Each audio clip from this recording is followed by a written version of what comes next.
welcome to Inside Out, everyone. Let me know if it's your first time. We do hold these pretty regularly, and we're going to wrap them up more and more as we head into 2024.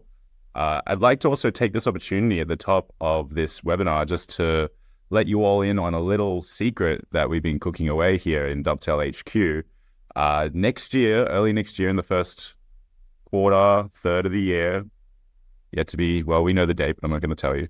We're going to be having a big, major physical in-person event. It's going to be just like this, but about 100 times bigger and better. So if you do want to stay in the loop for the big things that are coming next year, I recommend that you subscribe to our Outlier newsletter. That's where you can keep across all the details for webinars just like this, but also like ongoing community events. We're going to plan to do more stuff in person in SF.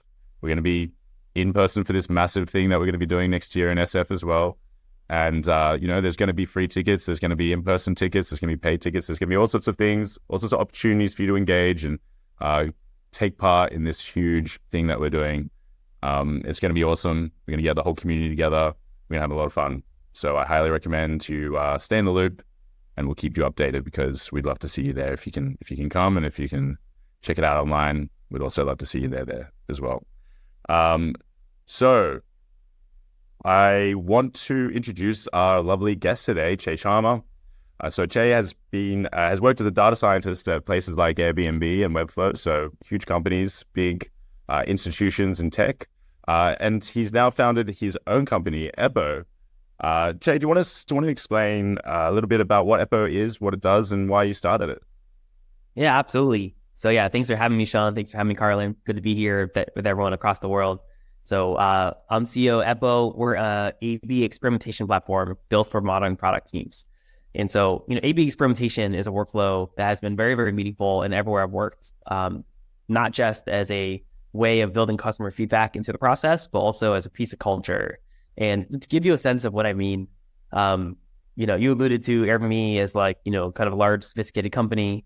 When I joined it, so this is circa 2012, it was a 200-person shop with little to no data presence. There's no data warehouse. And it was founded by a designer who is not very data oriented. And so, there was quite a lot of work to do, both, technologically and culturally. And the thing that any data person would say is that like the thing that started to get data to matter to everyone was experimentation. That was the thing that built it firmly into the process in a way that was powerful, even for a very design-minded leadership group. And the reason why is it's pretty easy if you've experienced the sort of culture that gets experimentation right, where you go from this world where you kind of just ship products, toss it over the wall, and just kind of like hope it all went well, to one where you suddenly have this really clean measurement of what did customers think of what you built. This kind of scaled across all of your use cases, all across the context people would be in, against your core business metrics. You can know what products are successful and what weren't. And that was a really important thing for Airbnb because of, while Brian, Nate, and Joe, they weren't necessarily data people, they were entrepreneurs, and they really believed in the idea of innovation and of understanding what ideas popped and what didn't. And so it really turns the kind of voice of the customer into an entrepreneurial process, unlocked a lot of great ideas. And after that, after seeing the culture at Airbnb blossom so much over 5 years, I later went to Webflow, where I rebuilt the Airbnb experimentation platform there.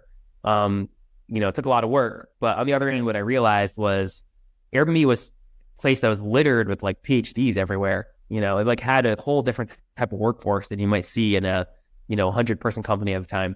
And so I thought a lot around what can you do to make this infrastructure not just powerful, but also accessible. Lean into the design chops of Airbnb and think about, how do we kind of give a guided hand, a sort of the right level of opinionated, but also flexibility to let people have these types of cultures that unlock internal entrepreneurs. So that's kind of really what Eppo is. It's like brimming with power, but it's really emphasizing, how do you unlock experiment culture in companies across the world? Lovely. Great explanation there, Che. And for anyone who's sort of wondering like why a company like Eppo and Dovetail would get together, I think you could probably guess, like the idea of creating fast feedback loops between your customers and what they're saying or how they're behaving and being able to feed that rapidly into the design process and the product development process overall is basically what Dovetail's all about. It's what Eppo's all about. We are obviously very focused on qualitative data, while Eppo is quant. And I think I've said this a bunch of times already, but it's a very dynamic duo, like SpongeBob and Patrick and Starsky and Hutch, quant and qual are better together. So Eppo and Dovetail really just does make sense when you really want to get the full picture of your customer. I also really like the idea of, that sort of emphasis on design chops, the accessibility, and the ability to kind of communicate your work outwards to upwards really towards leadership to really get that buy-in. Because you hinted at something when you mentioned, it's not just the infrastructure, it's not just the technology, but it's this cultural shift that often has to take place for true experimentation programs or even, qualitative research programs to take root. There needs to be buy-in across the organization. There needs to be understanding. And for that, you really need these kind of platforms that allow people to see and access the data in ways that are meaningful for them. So that's really what Dovetail's all about. It's what Eppo is all about. So without further ado, I do want to get stuck into the learning section of this webinar. So I'm going to hand it over to you now, Che. We're going to get down. We're going to learn some. We're doing like a 101 on A/B testing. Would you say, Che? Yeah, absolutely. We're starting, soup to nuts here. Why do we do it? How does it work? How does it fail? How does it succeed? All right. And one last thing from me. If you do love what Che is saying, I can see a little ta-da there. Please let him know using those little reacts down there, because we're all around the world and we're doing this digitally, so it's really your feedback. When you see or hear something that you like, let us know about it. All right, Che, take it away. Absolutely. Yeah. +1 to that. My love language is emojis. Keep coming whenever you see something you like. All right, let's get into it. So, there we go. Cool. All right, we're going to talk about A/B testing, how to build better products with it, the power team of Eppo and Dovetail. So here's a big outline of what we're going to do, starting off by a little bit about us, who is Eppo, and then we're talking to you why this process matters. What are we doing with A/B testing? Why does it matter? And then we'll get into the weeds of how does this succeed? How does it fail? So a bit about me, we already covered my backstory. So, I was 4th data scientist at Airbnb. I was the 2nd data scientist at Webflow. I have a lot of experience with companies turning the corner on their data culture of, how do you bring the customer voice into kind of everything you do? So let's get into kind of experimentation. Why do we care? Well, a very kind of easy way to think about this is if you look at the kind of top performing, fastest growing tech companies of the past decade or two, they all invested heavily in experimentation. You can look at the blog posts of any of these companies and just see, post after post after post, taking pride in how their experimentation culture blossomed, all the infrastructure they developed. And it really became a big kingmaker. It helped them kind of dispatch with competitors in, a phase when they had them. So it was such an important story if you were part of these companies, and, kind of leaves a mark on you when you go to other companies. And to give you a sense of what I mean, here's the CEO of Amazon, Jeff Bezos, literally saying, the reason we win is experiments. And you can basically chart how likely we are to win by how many experiments we run. So, this stuff really deeply matters for, tech companies trying out a lot of ideas. Why do we need to run these experiments? Well, the reason is life is just very uncertain. You launch all these products and you think they're all great. You do a ton of qualitative research, you do all this kind of QA, you put all of this work into all these products you're shipping. But then once you actually measure it with a kind of gold standard or randomized control trial, an A/B test, you quickly realize that despite all of that work, all the input that went into it, something around 20 or 30% of your products are actually going to be successful in moving metrics. And this is a really industry standard rate. So there have been papers out of, Facebook, Netflix, Airbnb, Yahoo, Microsoft, Google, definitely all of our customers. And you see that it's just a very, very standard situation. It's that no matter how much research you do, it can just be very hard to predict what is going to win and what's going to lose. And as bad as it might be that your actual success rate is something like 20, 30%, there's an even worse story, which is another 20, 30% are active regressions of your product. You think it's very well researched, but for a certain user cohort or a certain situation, it's actually just making it worse. And so you can't compete in a world where you don't know which of these thirds is happening. which is why all these companies invest so much in experimentation. Now, there are a couple kind of case studies that are worth mentioning here when talking about why are products so unpredictable and how they're going to do. Let me tell you the story of two experiments at Airbnb. Both of these two were kind of top 5 most impactful experiments over 5 years of my 5 years there. The first one is the most impactful experiment over 5 years. Moved bookings by many, many percentage points. And, it held up after multiple reruns. It was incredible. It was the simple test of making everyone, when you click on an Airbnb listing, opening it in a new tab. That simple little change was more impactful than, large sophisticated machine learning models, large products, things that took a lot of time. And it, revealed a lot about Airbnb, which is that preserving your search context really matters. It's actually very important that you, as you navigate into listings, you don't lose that search context. So again, it's one of those things where if we didn't invest in experiment infrastructure, no one would have known. The design team thought it was sort of ugly to do that pattern. Obviously it would have been hard for it to win a product political process. But once you have this infrastructure that makes it really easy to just put it out there and see what customers think, you quickly realize how powerful a small change can be. So small changes can lead to big effects. The second case study is Airbnb neighborhoods. So back in 2012, when I first joined, this was the seminal product launch of the year. Brian Chesky went up in front of a lot of press, did a bunch of product launches around this idea of neighborhood guides.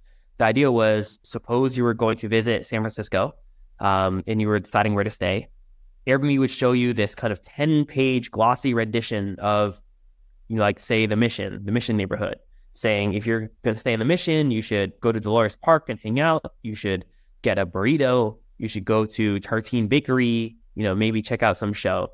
And it kind of really made these neighborhoods come to life in this vivid way. It's very kind of a way of highlighting Airbnb's local flavor. The third most impactful experiment over 5 years was to get rid of that product entirely. Just remove it from the app. And the reasons why that are actually kind of clear in hindsight, which is that people would go to Airbnb, they would be aiming to book a listing, and then suddenly they'd be sent into these 10-page content guides where, suddenly they're reading page after page, and then their coffee's ready, their dog starts barking, and then they're gone. They got distracted.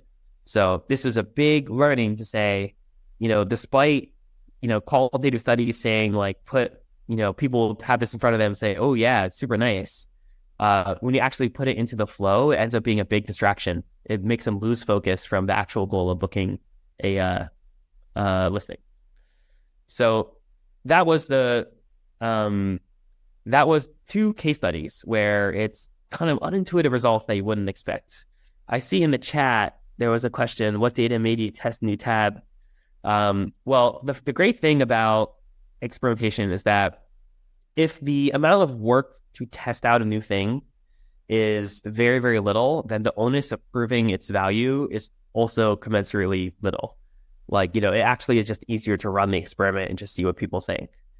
In this case, there was just a lot of employees and people who just were already doing this. When they search in Airbnb, they were holding down commands and clicking and opening a bunch of new tabs. So, there ended up being a sort of soft qual that suggested it, but because it was 15 minute of one engineer's time to actually set it up, it was actually really, really easy. If you're going to the Mission, I highly recommend El Matate Taqueria. That's my favorite. So let's keep going. Building blocks of experimentation. So there are 3 kind of core principles that matter for experimentation. The first is you need to make it really accessible. It has to be widely available because the whole point here is that great ideas exist all over the place. And if you're going to unlock their value, then you have to make this available to everyone. So self-serve, really important. But you have to not sacrifice rigor at all in the process. We're doing a scientific process here. We're trying to set up something that is trustworthy, that will generalize, that will hold up all over. So how do you make it accessible to people without staff degrees, but without sacrificing any sort of rigor? And then the last piece is, especially once you're talking about an enterprise, like a larger organization, then suddenly you have all these different business units, these teams. There might be a growth team, an AI team, the core product team, a marketing team. And how do you make sure they're all kind of on the same guardrails so that leadership can kind of properly weigh each team's kind of impact against each other? So the way you get there is with these kind of common components. This is the architecture of every single experimentation system in the world. You have a feature flagging component, a randomization thing. So this is what is splitting people into 2, 3, 4 groups evenly.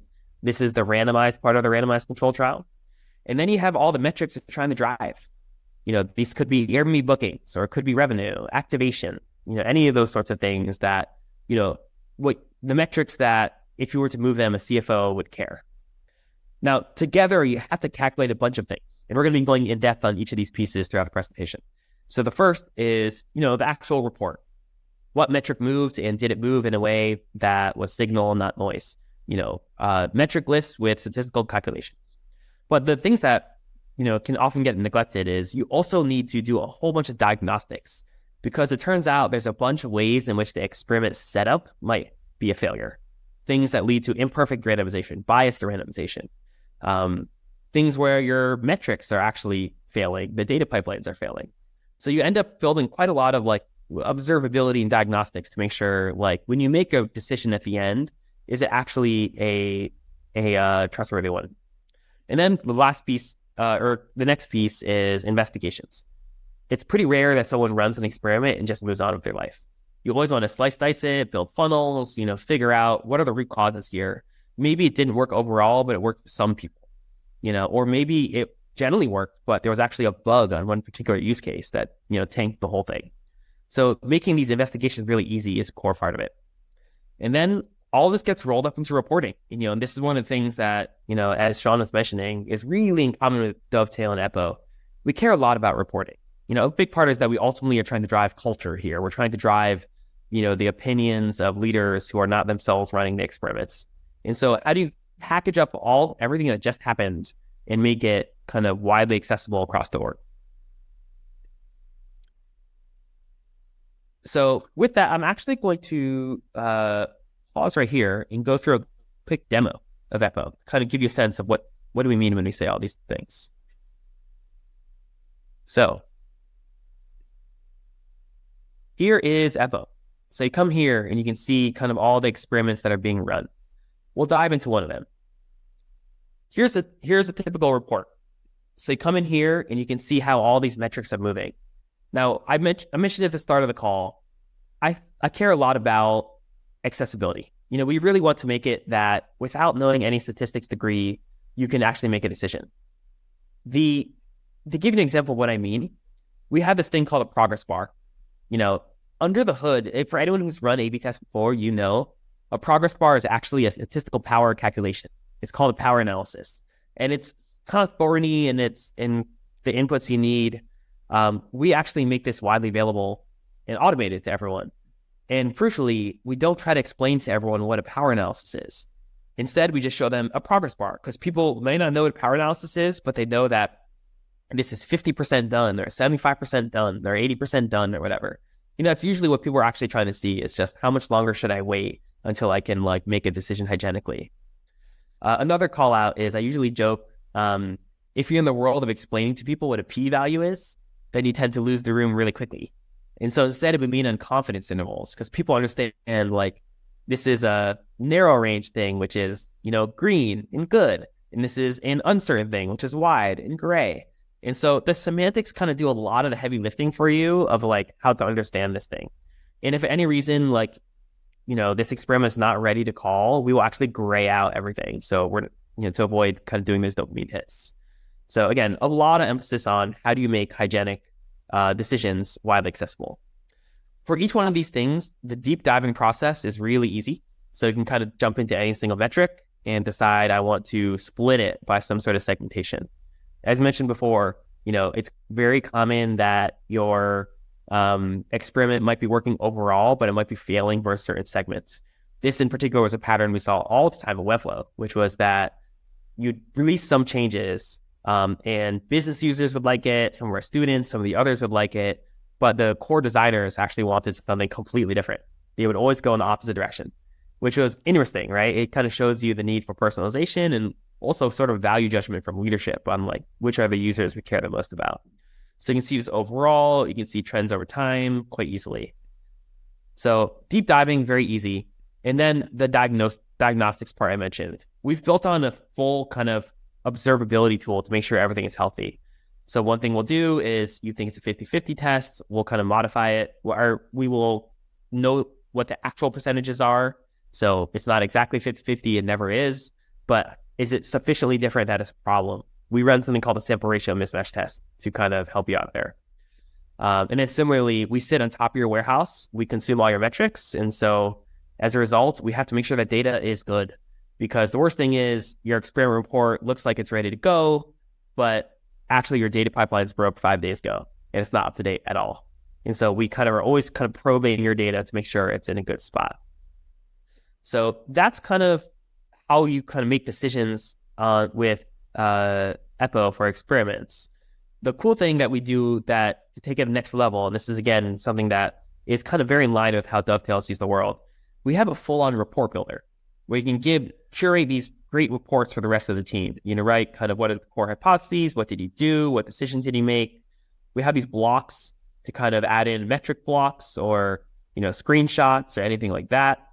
And once you're kind of done curating this big kind of reports, then you can export it into a PDF that's easy to send around. And from here, you can say like, okay, here's the experiment.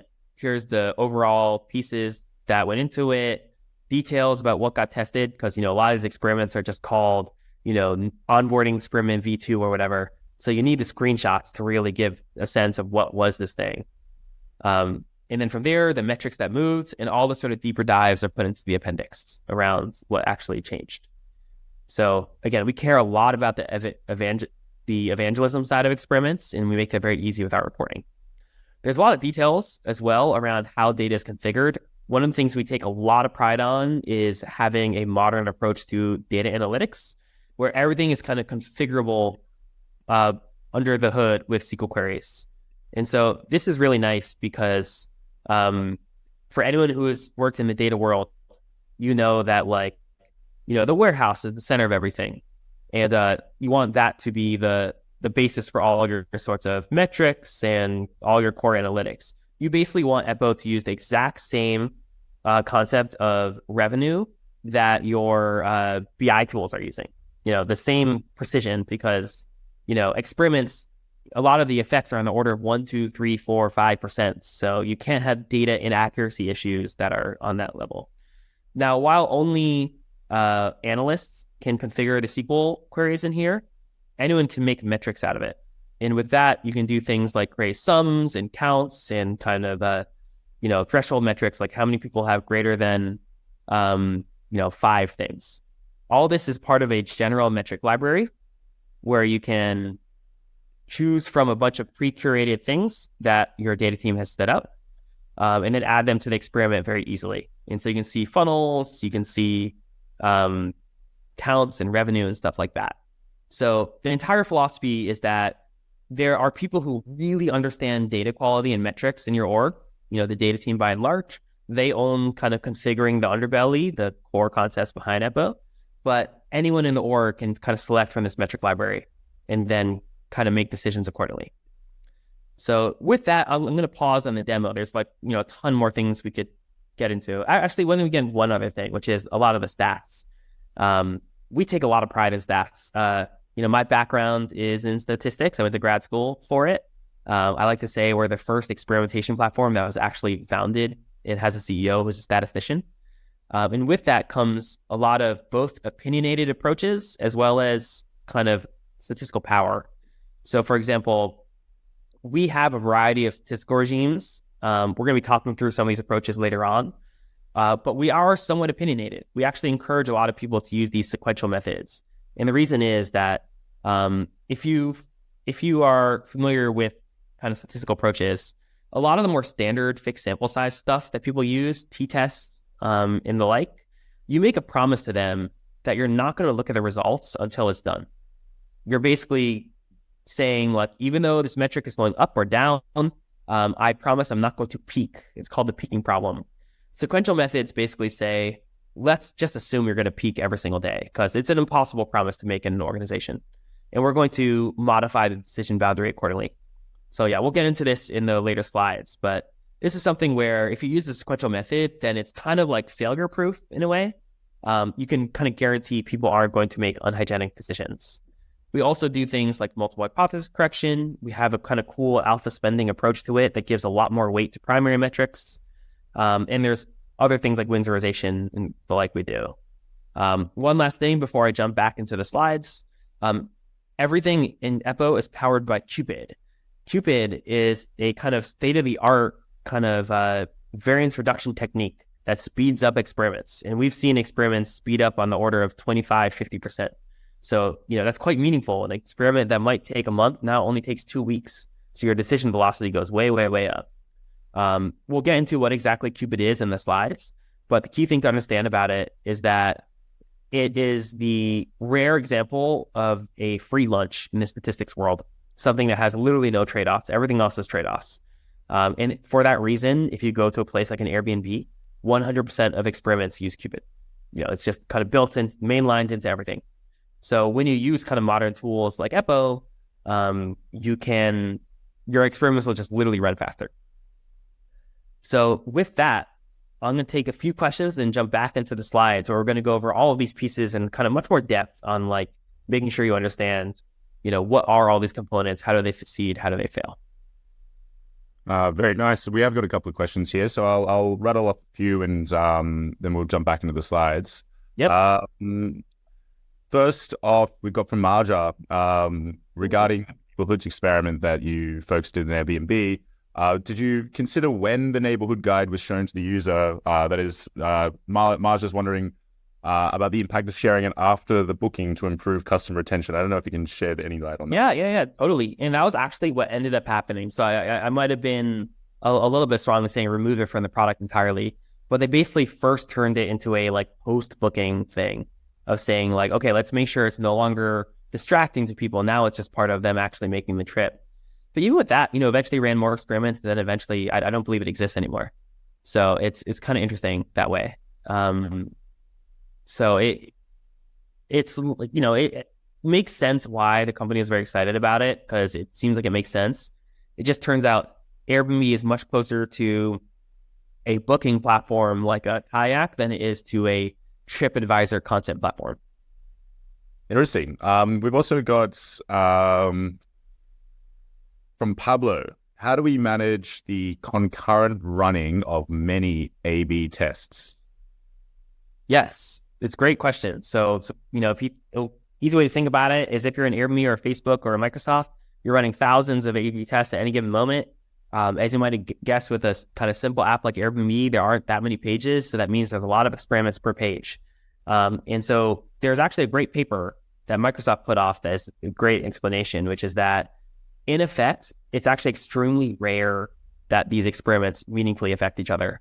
It seems like obviously they would affect each other. How could you actually isolate these things? How would they not spill all over each other?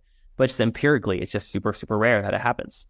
People have done studies on this, and what you can do is take any individual kind of couple experiments and just see like, if you make a cross section of them, the kind of treatment groups of both experiments together versus kind of, control treatment control or whatever. You can do statistical tests on that, and then you find out that like, yeah, it's just pretty rare that they actually collide. Now, if you actually strongly believe that they're going to collide, there's a simple example would be like, suppose you're both literally trying to change like the one button here or something. It's like just literally the same element that you're trying to change. You basically have two options, and there's kind of really only one right option for the vast majority of companies out there. So the first option, which is only applicable if you are a company with sort of planet scale data volume, if you are a social network or something like that, or you're like a large scale thing like an Airbnb. And that is, you can silo the traffic on each experiment. So Eppo lets you do that. You could say like, instead of doing 50-50 and with 2 experiments, you can do 25, 25, 25, 25, basically, kind of make sure that no one is in both experiments. So you can do that, but the reason why it's only applicable if you're a very large company is that all you're doing is kind of elongating the experiment. Ultimately you need this amount of data. You need a certain sample size to do it. And so if you are only serving half the traffic that you would otherwise, then your experiment is now going to take twice as long. But if you're a, Airbnb and you can convert it either way, or like a Facebook or whatever, it turns out with 10% of your traffic, 7 days still might conclude it because there's just so many people. So that's why it's mostly applicable for that. For everyone else, if you're both truly trying to change the button, you're best off just kind of running things sequentially, one after another, because the net total time is actually the same. Fascinating. Really great insights there. Should we jump back into the present? Let's do it. All right, nice. Cool. All right, let's keep moving. So what are we doing with this infrastructure? What is Eppo doing? What is the Airbnb system doing? Microsoft, et cetera. All of them are trying to do is to say, you are making a bunch of decisions on what to ship and what to value. Can you reduce your false positive, false negative rates? And the way to think about this is every time you ship something, it actually is good or bad. There's an actual ground truth here of like, is this improving customer experience or not? And then there's your belief of, do you actually believe it's good or bad? When the company institutionalizes the knowledge on it, when you decide where to ship it, what do you come away believing? And so if the product is actually bad, but you believe it's good, that's called a false positive. If the product is actually good, but you have no idea and you decide it's bad, that's false negative. And so what infrastructure is doing is making sure that you are reducing the false positive, false negative rates, or keeping them bounded, even as you kind of run more and more tests. So yeah, this is kind of the main thing all these platforms are doing, is make it really easy to set up experiments, and for each of these experiments, reduce false positive, false negative rate. So let's talk through what causes false positives and what causes false negatives. In terms of false positives, there are kind of 3 big smoking gun things. First is stopping experiments early. So I mentioned before, if you use fixed sample size tests, it's called the peaking problem. If you say like the first second an experiment hits some sort of significance threshold, I'm going to call it, then you're going to end up with false positives. So here's an example. This is taken from an Airbnb blog post of an experiment that they ran that had the kind of the effect size over time and the p-value, which is the kind of thing used for a decision threshold. Typically, the most common thing is to say if the p-value gets below 0.05, let's call it significant. And as you can see, this is ultimately a truly neutral experiment. When you have all the data in there, it's just really not really doing anything.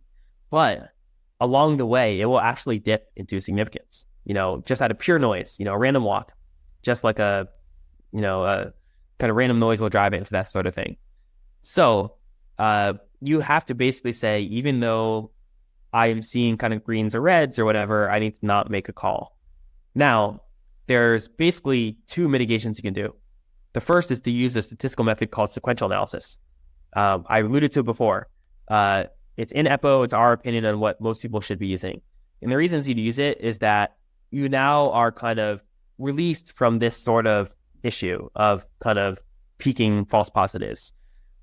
This sequential analysis basically assumes you're going to look at this report every single day. You're kind of addicted to it. And so we're going to modify the decision boundaries to assume you're going to look at it every single day. Alternatively, because there is trade-offs. If you use sequential analysis, you lose a little bit of statistical power. You end up being a little bit more conservative. Alternatively, you can make a big organizational commitment that even though I'm looking at this result, I'm not going to take an action on it. I'm going to wait until it's the end. And so when you see a lot of in-house tools, they often kind of just try to handle it by pure white glove support. With Eppo, what we do is we will actually keep everything grayed out all the way until the end. So even if it dips below p-value 0.05, even though the confidence interval does not contain 0, we're still going to keep it gray until the very, very end. So this is the first one, most common one that increases false positives, the peaking problem. The second one is the problem of over-examining the top of the funnel. So this is actually sort of an artifact of a kind of legacy set of, A/B testing tools that are for marketing audiences. Basically, every experiment tool until kind of the Eppo generation came around, they would all kind of use click conversions as the metric, the thing that's readily available on a marketing site. And this is sort of problematic because what you actually care about is the end of the funnel. In the case of Airbnb, they're what we call the search to book funnel. You start off, you search, you look at a bunch of listings, you might contact some of them might accept you, and ultimately this leads to a booking. Now, the problem we saw over and over and over is that if you inflect one part of the funnel, the other just kind of undoes it later on. And this was like, I don't know, something like 70 or 80% of experiments. So it's the most common thing in the world is that, even if this goes up and you think it's good, the other actually goes commensurately down and you end up net neutral. So another false positive thing is you look at the top of the funnel, you think it's really good, but actually it's a neutral experiment.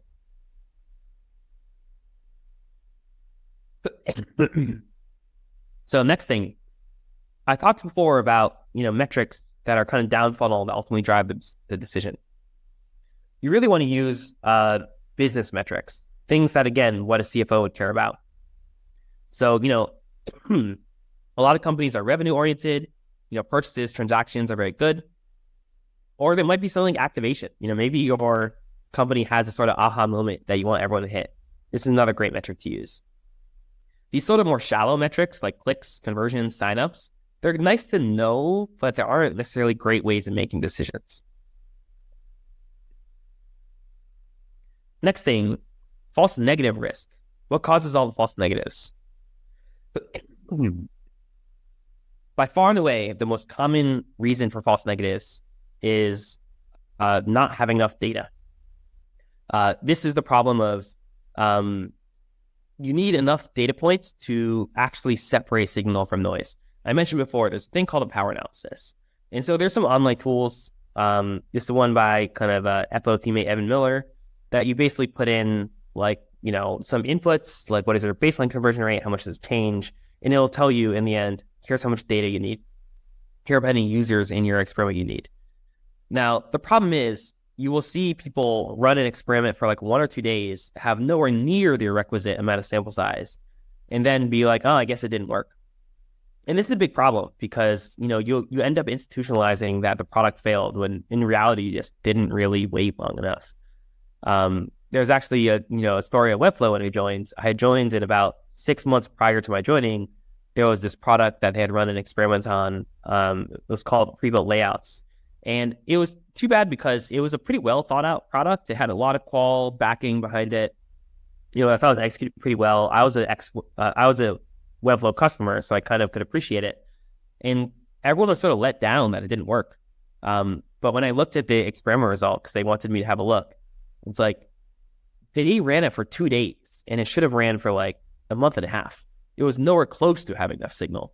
And yet, by the time I got there, the team had been sort of, reorganized. The product had been de-emphasized. They kind of lost a lot of its momentum. So yeah, you need to make sure you're waiting long enough, which is why, when you saw the Eppo demo, we really emphasized statistical power everywhere. The good thing is you can do some stuff around statistical power to get more signal versus noise. So Cupid, let's go into it. I mentioned before, every experiment in Eppo uses Cupid, and for good reason, because it gives you time back. It gives you product time back. So to understand what is Cupid, how does it make experiments go faster? The easiest way to think about it is it's like noise canceling headphones. It's going to take in the ambient noise going on around the experiment and subtract it from the metrics to get better focus on the signal. And so how does it do that? Suppose you are McDonald's trying to A/B test the number of Happy Meals purchased. A very typical A/B testing approach is to say, let's total up the number of Happy Meals on 2 groups and see which one is greater than the other. But there's a Cupid approach, which is to say, instead of just totaling up Happy Meals, what if every time someone entered a McDonald's, we made a guess on whether they're going to purchase a Happy Meal and how many they would? For example, if someone walks in with 3 kids, they're probably going to purchase a Happy Meal. If someone is 2 hungover 20-somethings, they're probably not going to purchase a Happy Meal. And most importantly, if they have purchased Happy Meals in the past 30 days, they're very likely to purchase another Happy Meal. So it turns out you can add all this stuff together into a big kind of regression. And from there, you will get better kind of tighter confidence intervals on your actual experiment effects by kind of modeling out all this sort of ambient variation that's going on. So this is the Cupid approach. And, it has a lot of benefits, gives you week backs of product time. We were the first to kind of commercially make it available. Next thing about false negatives. Here's another pattern that would show up all the time at Airbnb. It would be something where overall an experiment might have some sort of effect, but it actually has a very, very different effect individually on one of the browsers, or one of the apps, or one of the use cases, one of the geographies. And so you really need to be able to slice dice your results to make sure there's not some bug that's actually tanking everything. In this case, we saw this all the time. This was, 2012, 2015. This is when Internet Explorer had a whole bunch of bugs, especially on their older versions. And so we put something out there and then realized it's just a bug that had to be cured. So got to be able to split it by different segmentations to make sure that you're not running into this sort of issue. And then we get some other pitfalls that they're not false positives, not false negatives. They're kind of just wrong. They're just going to make the whole result invalid. The first one, this is something I see a lot of times for companies that are just getting started, getting off the ground. They come up with ways of randomizing users that are sort of esoteric. So a very common one is to say, let's take the last digit of the user ID, and then let's kind of randomize that, because truly that's sort of random. The problem you run into is, one, it's not necessarily random. There could be some reason why it's not a kind of even balance, but more often, it's actually that some of your experiments are correlated. For example, suppose you put an experiment out there in the world, and it's like a truly bad experiment. It's actually, really bad, and you have to shut it off. The groups of that experiment, let's say it's 1 through 5, are now kind of irreparably changed. It has filtered out a bunch of kind of low intent users and only retained the really high intent ones. And maybe now that cohort's always going to overperform because it's self-selected to be really, really good. So your experiments suddenly become coupled. They become correlated when you don't use proper randomization. And so what Eppo does, what Airbnb does, what Netflix does, or everyone does, is we use these hashing functions that you take the kind of subject ID and experiment ID and you put it through an MD5 hash. And with it, you get complete, no more correlation between experiments. Everything is kind of randomized against each other, which is, a really, really nice benefit. Next thing, I mentioned before the traffic imbalance. Suppose you have a test that's 50-50, but in actuality, it suddenly shows up as 53-47%. You might look at that and say, oh, that's pretty close to 50-50. What's the issue here? But the problem is that actually might be an issue, because at a certain scale, you flip enough coins, it should converge on exactly 50-50. And if it doesn't, it usually means some sort of issue. Maybe some slower latency on some phones or something lead to more of those people ending up in one group versus the other. And so it's funny, even at, say, a Microsoft or Airbnb today, this issue still crops up intermittently. It's a kind of, there doesn't seem to be a way to kind of make it go away forever. And so what you have to do is just detect it with something called a sample ratio mismatch test. Under the hood, it's just a chi-square test, which is a kind of very common statistical technique. But, you just need to be proactive on alerting on it. Then this next thing, this is something that I take a lot of pride in, because Eppo kind of led the charge on outlier mitigation, long before many others did. So this is something where, again, it gets into my stats background. If you go to a place like an Airbnb, or basically every business out there, to be honest, there are these whales, these certain types of users or subjects, which have so much commerce going through them that they can kind of individually drive experiment results. And a way to understand it is, take Airbnb, where, by and large, most of the hosts are mom and pops. Just person owns 1 or 2, 3 sort of listings. But there's some people on the platform who are full-on property managers. They own thousands of listings. They own tens of thousands. And it turns out that if these people are not evenly balanced through the luck of the draw, just through some simple coin flips, they will drive the entire experiment. And so you have a few ways of mitigating it. We actually do all of them. So the first is a method called Winsorization. What it says is, take the 99th percentile of the distribution of users and just start clipping it. So everyone above that percentile just has a 99th percentile. So this basically kind of chops off that really fat tail, the heavy part of the distribution. And then Cupid also helps because, in a similar way as, the person who purchased Happy Meals in the past 30 days will probably purchase another. All those outliers are probably outliers before the experiment even started. You can model them out. So I like to share this because I don't know if anyone's read Nassim Taleb, Black Swan, but basically he's completely correct that, the real world does not follow the laws of physics because it's highly networked. And in a highly networked world, you end up with power laws, which are much fatter tails than any sort of Gaussian normal distribution that most of stats assume. So anyway, this is something where unless you know to check for it, it's actually just going to secretly drive all the results. And that's why it's important that infrastructure handles it. And so one last thing, I know we're getting towards the end time here. So a few thoughts on how does this actually translate into experiment culture? Here's a different type of failure pattern besides false positives, false negatives. I mentioned before that you need to make these slice dice things really, really easy. That's something where this kind of drives learning. I mentioned the Webflow example where designers always wanted something fundamentally different than all the other users. That's a really interesting data point for the org to have. I think since then they've kind of made a decision to really care more about the designers and otherwise understand the need for personalization or other products for those other segments. Another big thing is reporting. This is part of why, we're such big fans of Dovetail. This is, all these charts on the right, I promise you, they were taken from Googling experiment infrastructure at companies. And these are reports that people took a lot of pride in. They were like, look at the cool experiment infrastructure we have at my kind of growth stage startup.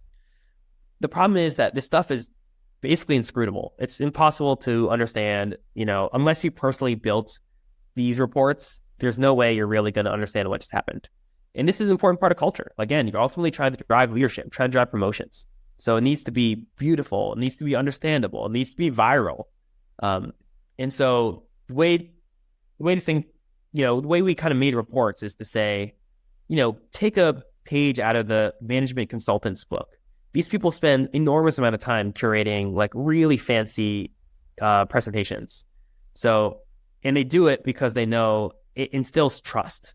It instills a sense that people did serious work here and you should take their results seriously.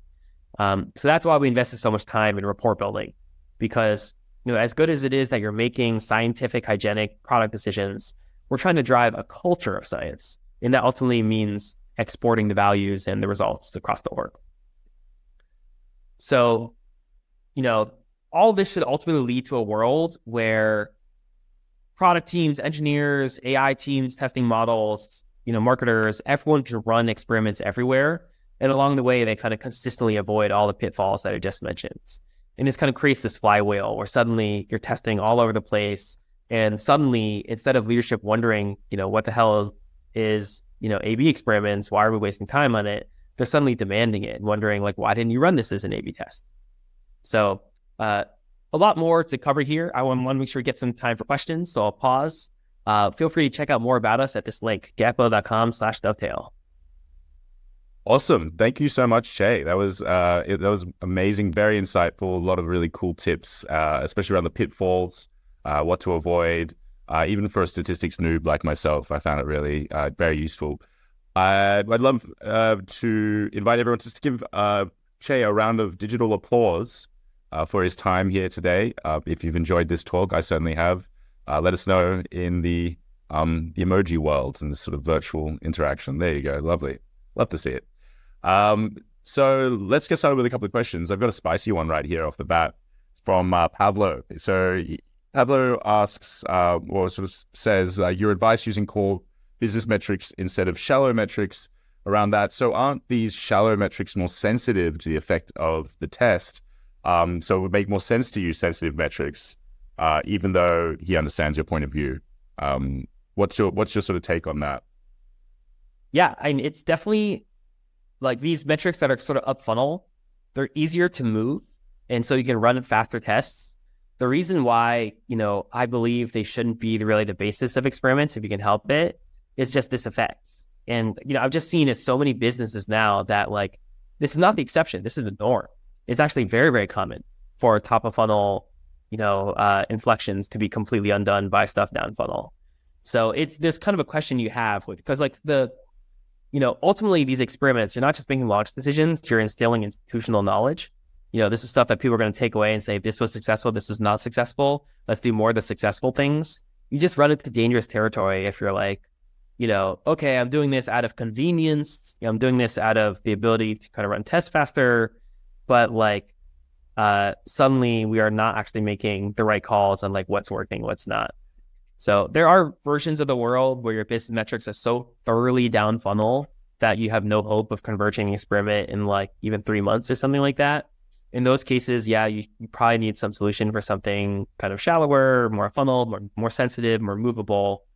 But, there's also broader questions, which is like, if you can't find a metric that has a real value statement around it, that has sensitivity for A/B experiments, then, it also calls into question of like, are you going to get good ROI from A/B experiments? Interesting.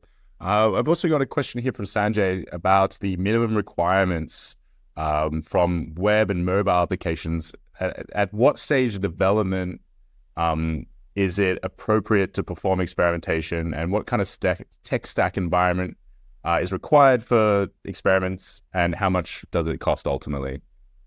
Definitely. So I think there's kind of a 2-stage answer to this.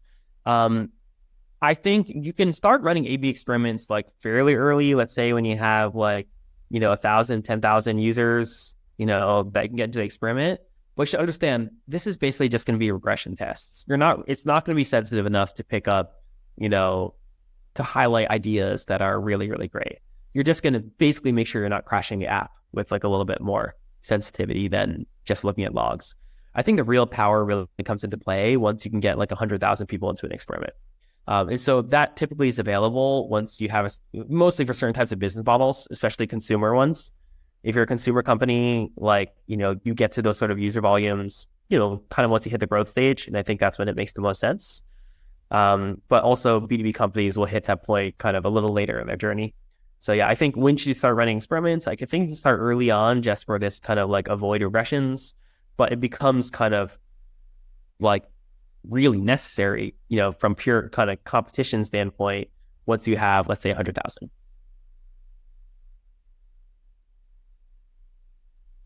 In the meantime, let us know what you've thought of today's presentation, what you've learned. I know I've learned a fair bit. I'm just a humble marketer, so some of this experimentation stuff is a bit above me, but I know that I'm learning stuff. I'm going to take some of this stuff back to my data team and ask them if we're doing this, especially Cupid. Sounds really interesting. Sounds fascinating. I've got a question here from Pablo again. Guys, can I share my key takeaways from the session on LinkedIn? Would you be okay with me sharing? We would love that, Pablo. Share away. Absolutely. Absolutely. Everyone.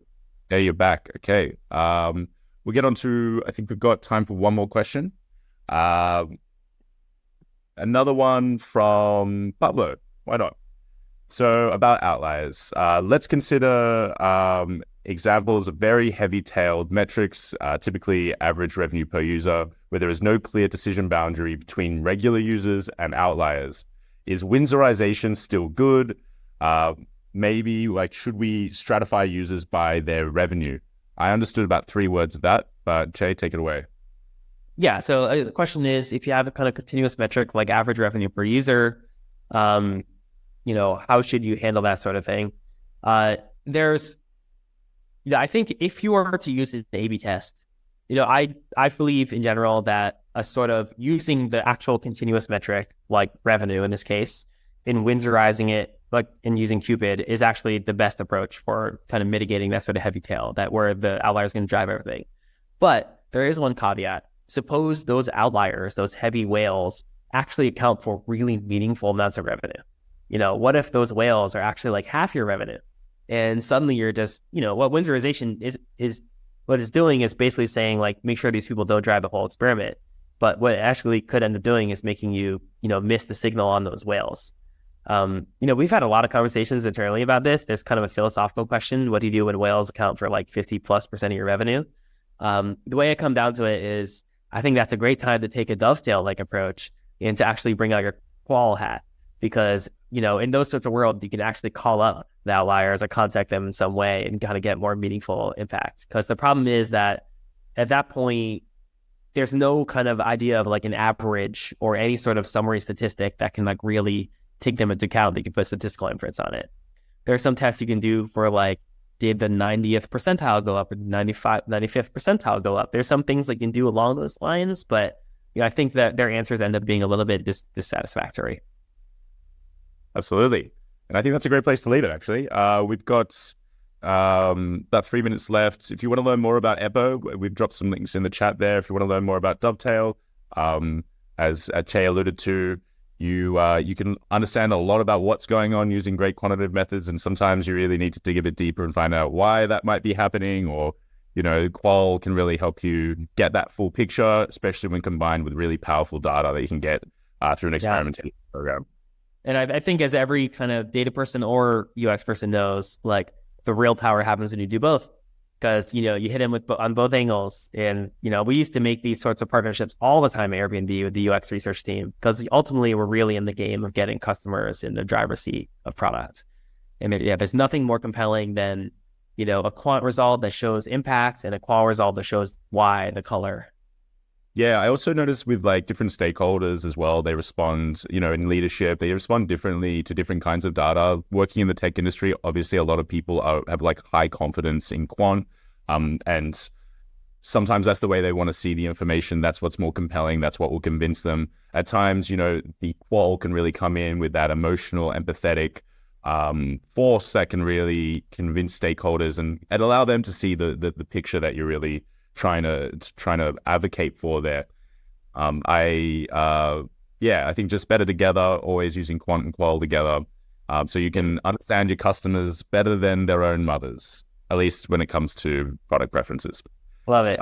If you want to stay in the loop for future events like this, I'll just drop that outlier link in there one more time so you can subscribe to our newsletter. We will have more events coming up next year, webinars just like this, and as I mentioned at the top of the webinar, we are doing something in person. It's going to be big. It's going to be brilliant. It's going to be beautiful. We would love to see you there. So until then, see you next time. Thanks, Che. Great. Thanks, everyone.